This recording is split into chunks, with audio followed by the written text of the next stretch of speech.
भगवान ने जब कहा था अर्जुन से कि नित्य प्रति हर एक क्षण जो तुम्हारी घड़ी जो तुम सोच नहीं सकते हो, उस घड़ी से भी जो छोटी घड़ी होगी सबसे सूक्ष्म, उस समय तमाम तरीके की सृष्टियों का निर्माण मैं कर रहा हूँगा। और उसी क्षण जाने कितनी ही सृष्टियाँ हमारे अंदर समा रही होंगी उधर में। मतलब एक तरफ तो पुनः निर्माण हो रहा है और एक तरफ जो है अंत हो रहा है। तो आप ये कह नहीं सकते हो कि किस क्षण में कौन सी सृष्टि का कब निर्माण हुआ है। और रही भगवत गीता की बात जो भगवान ने कुरुक्षेत्र में अर्जुन को सुनाई थी, वो वहाँ नहीं शुरू हुई है, वो हो रही है इस समय।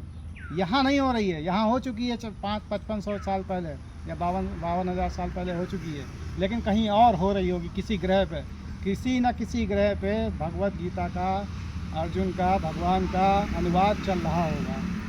क्योंकि भगवान श्री कृष्ण और अर्जुन दोनों ही नर और नारायण के अवतार थे और दोनों ने हजारों युगों तक दक्षिण में जो हिमालय पर्वत की चोटी है जिसे नर और नारायण नाम से जाना जाता है, वहाँ पे घोर रूप से तपस्या करी, वहाँ ज्ञान अर्जन करा। और भगवान श्री कृष्ण हमेशा पूजा के विरुद्ध रहे। उन्होंने हमेशा पूजा को निंदनीय बताया है कि कोई इंद्र की पूजा कर रहा है, कोई किसी की पूजा कर रहा है, तो उन पूर्वजों की पूजा कर रहा है, तो वो थे पूजा के विरुद्ध, लोगों ने उन्हें ही दिया पूज।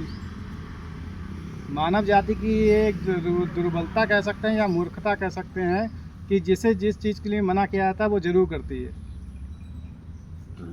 भगवान श्री कृष्ण सिर्फ एक ही बात कही योगेश्वर ने कि आप ज्ञान का अनुसरण करें। द्रव्य योग हवन द्रव्य ज्ञान जो होते हैं उनको भी करें, लेकिन मेन जो प्रमुख मुख्य कार्य है वो है ज्ञान योग। ज्ञान ही योग ही सर्वोपरि है और ज्ञान से अलावा कुछ और सर्वोपरि नहीं है। ज्ञान से ही व्यक्ति सबसे पहले अपने अंदर भगवान को देखता है, फिर भगवान में अपने अंदर को देखता है। इसलिए ज्ञान ही श्रेष्ठ है। अब तो पूजा पाठ की विधियां शुरू हो गई हैं, जिन्हें कितने सालों से लोग देवी देवताओं की पूजा करने लगे हैं, लेकिन आज से हजारों साल पहले भगवान ने जब सृष्टि का आरंभ हुआ था तब हम लोग सूर्य एक राजा थे, सूर्यदेव जी वाले सूर्यदेव नहीं, एक सूर्यदेव राजा हुआ करते थे। तो उन्हें सबसे पहले राजयोग का ज्ञान दिया भगवान ने। उसके बाद में फिर सप्तऋषियों को मिला, फिर उनके पुत्र मनु को मिला, लेकिन धीरे धीरे करके ये ज्ञान विलुप्त हो गया, लोगों से पहुंच से दूर हो गया, लोगों ने इसे नकारा और देवी देवताओं की पूजा करने लगे। देवी देवताओं की पूजा भी करना ऐसा नहीं है गलत है, देवी देवताओं की पूजा करना सही है, लेकिन अल्पकाल के लिए। जब तक आप उनकी पूजा करते रहेंगे वो खुश होंगे, आपको वरदान देंगे, आप खुश रह जाएंगे उन्हीं वरदानों में। और जब आपकी मृत्यु होगी तो आप जिस देवी देवता का पूजन करते हैं आप वहीं पहुंच जाएंगे। अगर आप इंद्र देव की पूजा करते हैं तो आप स्वर्ग के अधिकारी, ठीक है। आप पूर्वजों की पूजा करते हैं तो पूर्वजों के अधिकारी, पूर्वजों लोग में पहुंच जाओगे, ठीक है। यक्षों की पूजा करते हो तो यक्ष में पहुंच जाओगे। लेकिन जो आपके पुण्य कर्मों की पोटली है वहाँ आप उसको खर्च करके वापस फिर आओगे इस धरती पे, फिर भोगोगे आगे कष्ट। लेकिन एक प्रभु ने जो कहा है कि परमानंद की पूजा करो, ज्ञान स्वरूप की आराधना करो, वहाँ अगर उसने आपको प्राप्त कर लिया तो आपको इस जन्म मरण के चक्कर से छूट जाओगे। लोग कहते हैं कि ये एक भव सागर है, भंवर है। भंवर आपने देखा है क्या होता है? नदी में गोल गोल घूमता है, क्या होता है? भंवर होता है। कहते हैं भंवर में मत जाना, उसमें जो चीज़ चली जाती है घुस जाती है। क्या कहते हो? गोल गोल यहाँ ले आओ, भंवर में जो है जाएगा घुस जाएगा। तो सर भंवर इसीलिए बोला गया, धरती घूमती रहती है गोल गोल, इसमें जो गया हमारे वो तो पानी होता है। धीरे धीरे धीरे धीरे धीरे धीरे बोलो। आओ धीरे।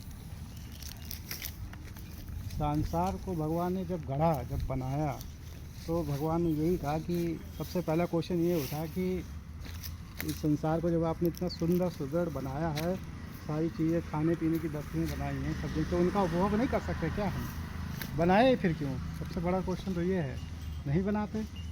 भगवान ने फिर यही कहा कि सारी आनंद की वस्तुएं हैं, अच्छे भोजन, अच्छे प्राकृतिक सौंदर्य, अच्छे सभी चीज़ें, धरती सृष्टि सभी चीज़ें अच्छी हैं, बट इस आनंद के चक्कर में उस परमानंद को ना भूल जाना सबसे बड़ा क्वेश्चन ये है। इसलिए उस परमानंद की याद अवश्य करनी चाहिए, क्योंकि ये क्षणभंगुर संसार है।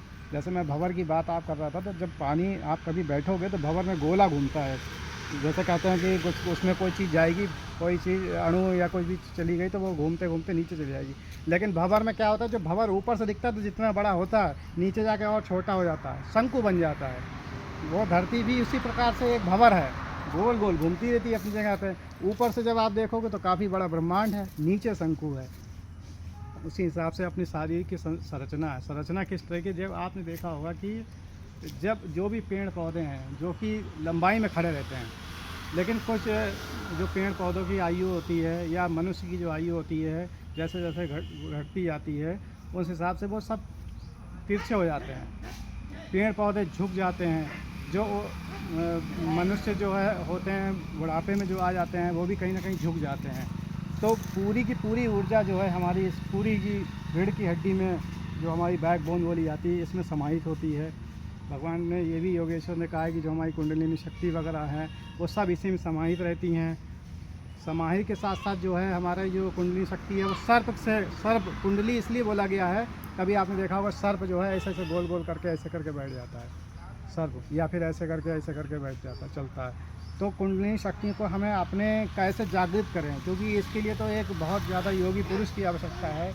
तो भगवान श्री कृष्ण कहते हैं तो सबसे पहले अपने अंदर को झांकना। जब अपने अंदर आप संसार को ढूंढोगे, अपने अंदर की खोज करोगे, तब आपको बाहर की चीज़ें प्राप्त होंगी। इसलिए भगवान श्री कृष्ण यही कहते हैं कि सबसे पहले अपने अंदर देखना शुरू। जिसने अपने अंदर झांक लिया वो बाहर की चीज़ों को देखेगा।